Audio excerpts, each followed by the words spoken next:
يعلمني في الدارين ولو ينفعنا بما علمتنا وعلمنا ما ينفعنا وزدنا علما نافعا هداكم الله وعلمكم الله ما لم تعلم برحمتك يا ارحم الراحمين. Para jemaah yang sama-sama dimuliakan oleh Allah Subhanahu wa taala, kembali melanjutkan pengajian minggu lalu.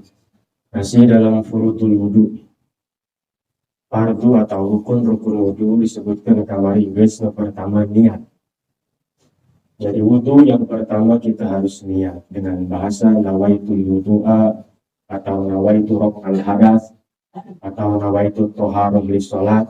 Dari hati ngomong niat saya wudu atau niat saya bersuci untuk sholat atau niat saya menghilangkan hadas kecil di hati. Kapan waktunya? Ketika membasuh muka. Di situ hati niat untuk wudu. Niat itu ada syaratnya. Niat itu yang pertama syaratnya adalah Islamun nawi. Jadi niat apa saja, niat naun dia dina ibadah ada syaratnya. Jadi ibadah butuh niat dan niat ayat syaratnya. Pertama Islamun nawi. Yang berniat itu harus beragama Islam. Sehingga orang kafir ya tidak sah sholatnya sebab sholat itu butuh niat. Syaratnya niat harus Islam. Sedangkan dia belum Islam, maka karena syarat niatnya nanti sah, ya sholat itu tidak sah. Umpama karena menghormati orang kafir pun bulan puasa ikut puasa. Karena menghormati misalkan. Sedangkan puasa itu ibadah dan itu butuh niat. Sedangkan jana kafir tidak sah niatnya, maka puasanya pun tidak sah. Dan nggak dapat pahala. Oh nggak sah. Beda lamun jelema non muslim beramal anu lain ibadah mahdhah. Bukan sholat, puasa, zakat, haji, wudhu, bukan begitu. Seperti mana? Ibadah sosial sifatnya. Ada orang non-muslim nyumbang masjid misalkan. Atau nyumbang fakir miskin, umpama. Nyumbang pesantren misalkan. Padahal dia bukan Islam.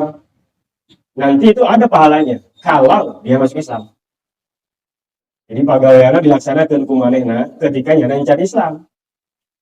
Itu akan ada pahalanya kalau dia masuk Islam. Tapi ibadah-ibadah yang seperti ini, yang murni ibadah bukan sosial sifatnya, seperti sholat, zakat, puasa, haji, ngalah wudhu, nah, itu mah ibadah murni ibadah gitu, tidak ada hubungan sosial. Itu mah harus ada niatnya dan kalau dilaksanakan oleh orang non muslim tidak sah. Kalau dia masuk Islam nggak ketemu ganjarannya. Walaya. Beda dengan ibadah yang sifatnya sosial. Yang pertama syarat orang rukun wudu itu niat, syaratnya niat beragama Islam. Kedua tamyiz, sudah tamyiz. Tamyiz itu atau berakal lah, berakal ya. Tentang sah jalma edan niat. Maka jalma edan mah teu sah ngalauduna, teu sah salatna, teu sah puasana, jeung teu kudu puasana. Enggak perlu salatnya. Jadi kalau mau enggak salat berarti harus tiap hari kudu edan. Menghubung sholat. Enggak bakal disiksa. Oh edan gimana? Jadi mending sholat, mending edan. Mending sholat ya. Tapi aja sholat. Jadi harus sudah tamyiz. Tamyiz itu kalau anak kecil umur 7 tahun itu sudah tamyiz. Sudah bisa membedakan mana yang baik, mana yang benar. Minimalnya lalu cek umur mah sekitar 7 tahun lah. Yang harus bisa ada harus sorangan, nisan sorangan, pakai baju sorangan, kan tamyiz berarti. Bisa ngerti cek kalau tenang di hidang. Jadi anak kecil wudhu sah wudhunya. Maka dia sudah tamyiz. Maka anak-anak yang umur 7 tahun, maka ada perintah dalam agama. Karena umur 7 tahun itu rata-rata sudah tamyiz, kalau anak kecil normal, maka dia harus diperintah untuk sholat. Karena kita tuh yang umur 7 tahun, sekolah SD kelas 1, itu sudah harus disuruh sholat. Ajakin sholat, ingetin tiap waktu sholat.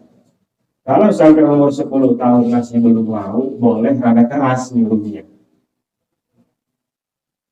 Harus disuruh. Artinya kalau tidak disuruh, dianya tidak dosa.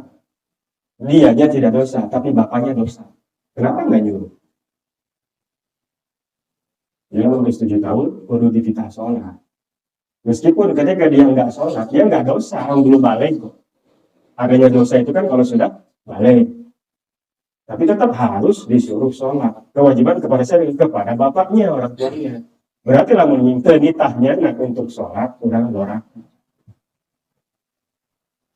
Nah, jangan sholat kita bisa lu cina. Itu ada olahraga umur itu.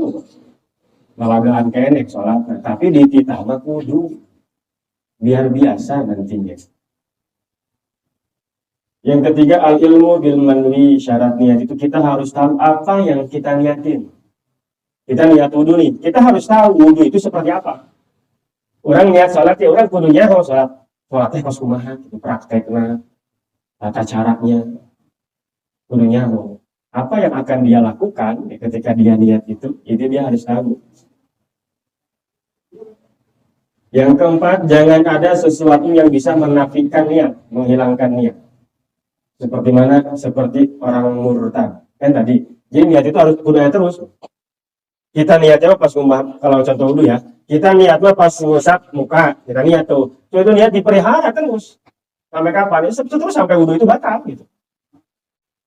Dipelihara itu maksudnya apa? Jangan melakukan hal yang bisa membatalkan niat. Jangan melakukan hal yang bisa membatalkan niat. Kayak orang wudhu nih, harus sampai beres wudhu, niat itu terjaga ayat. Jadi ada niat nama. Di awal ngusap banget, dan niat nama. Ngomong nama dina hati nawa itu doa dan pilada silasgor lillahi ta'ala pas ngumbah muka. Tapi itu si niat harus terjaga sampai wudhu selesai. Maksudnya terjaga teh selama kita wudhu sebelum beres cuci kaki, jangan ada hal-hal yang membatalkan niat. Seperti apa yang membatalkan niat? Orang murtad keluar dari Islam.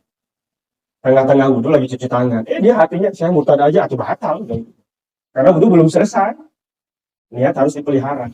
Sama kayak sholat. Kita niat sholat kan 4 rakaat.